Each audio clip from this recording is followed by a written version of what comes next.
Now, to get started with Selenium, we need to add some Selenium dependencies in the project. So as you can see, we have a dependencies folder over here. If I expand this, you're gonna see some analyzer, some framework. So these are basically internal .NET framework, which is right now integrated with our project.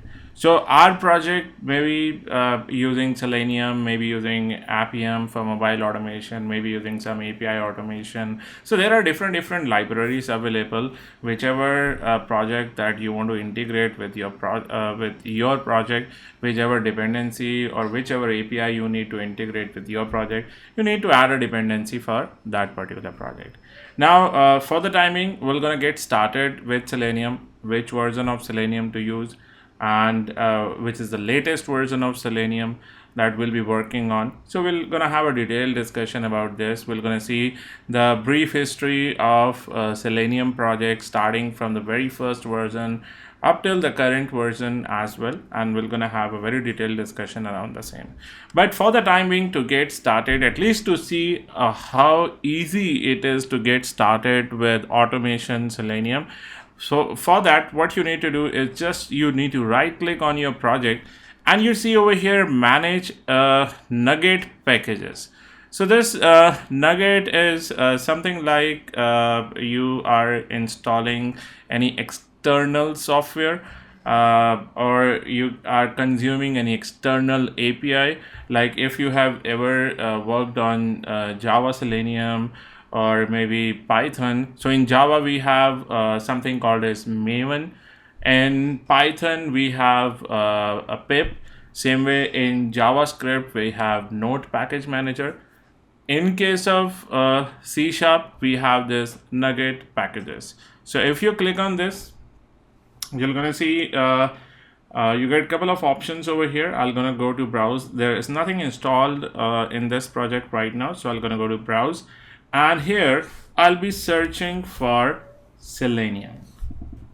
So it's gonna take a couple of seconds, and then you're gonna see the list over here, and from here I'll be installing Selenium WebDriver, and you can see the current version is 4.2.0. so here you're going to click on install, and it's going to take few seconds, and you'll see the output over here once it is successfully installed. So this one is successfully installed. Now there is one more package that you can see, one more NuGet package, which is selenium.support. So this is also required, so just install this one as well.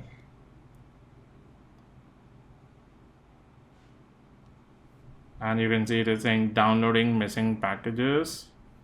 So let's wait for a few seconds, and once it gets installed, you're gonna see packages over here. See, it is successfully installed, and if you expand this now, you're gonna see Selenium support version 4.20, Selenium WebDriver version 4.20 installed, right? And now we're gonna go back to our file, our C# file, and here we'll be calling one of the class which is called as Chrome driver. So we're gonna create an object of this class. We'll say Chrome driver driver equal to new Chrome driver. So this is a syntax how you're going to create an object of Chrome driver class. Now what is a class, how to create an object, we'll be having a detailed discussion around same in our C# basic sessions. So right now we are getting some errors over here. Let's do a mouse over on this. You can see we are getting some suggestions down over here in the output where it is saying the type or namespace Chrome driver could not be found. Are you missing using directive or an assembly reference? Basically, whenever you are adding any external class, any external interface or an API, you need to add some header statements over here. So if you do a mouse over, you're going to see some suggestions provided by your Visual Studio. If you click on this, then it says you need to add this using OpenQA Selenium.chrome. So this is a statement, a header statement that you need to add. Now, what exactly is this? We'll have a detailed discussion on this. What is using keyword? Why? What is this thing? We'll be having a detailed discussion on this. So right now, this is the only code that you need to write, and this is the only process you need to follow to get started with Selenium. And now just save this, hit run, and let's see what happens.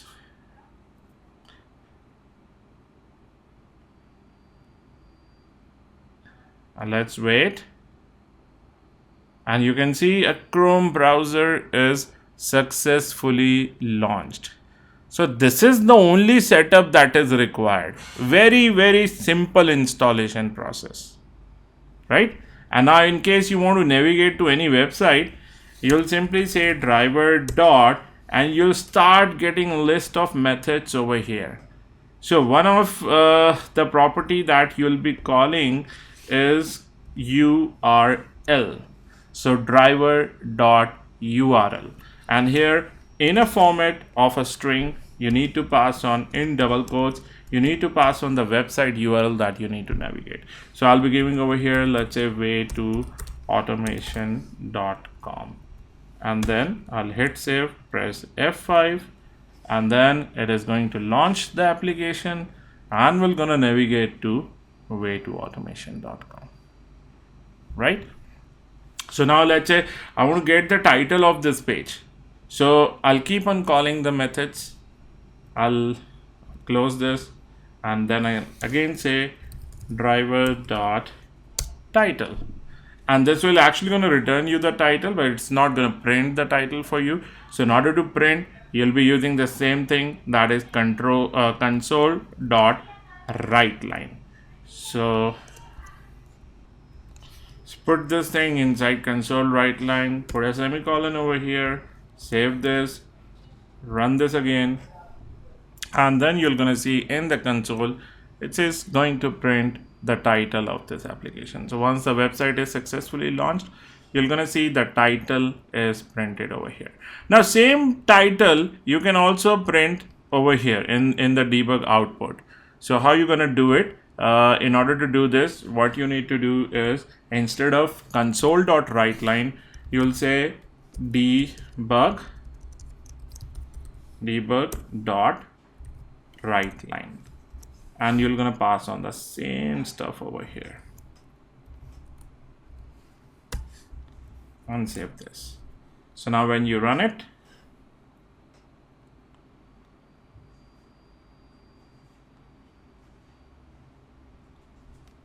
and if you go back over here, you'll see the title is actually printed over here. And now after doing this, if I want to close the browser, because right now browser is not getting closed automatically, we need to click on the close button like this. So in order to close the browser, I'll simply gonna say, I'll go over here and say driver dot, I'll call one of the method which is called as close. There is one more method which is called as quit. So this is also going to close the browser, and this is also going to close the browser. Now what is the difference in close or quit? So close is going to close the current browser only where the focus is on. So if let's say if you navigate to any website and you are on the third browser window, so when you use driver.close, it is only going to close that third browser window, not the first window or the second window. But when you say driver.quit, it will kill the entire session, closing all open browsers in the current session. So that is what the difference in close or quit. So if I run this now, I'll again gonna see it's gonna launch browser, navigate, and then done, right? And this is the title printed. So this was the very simple example on how you can get started with Selenium C#.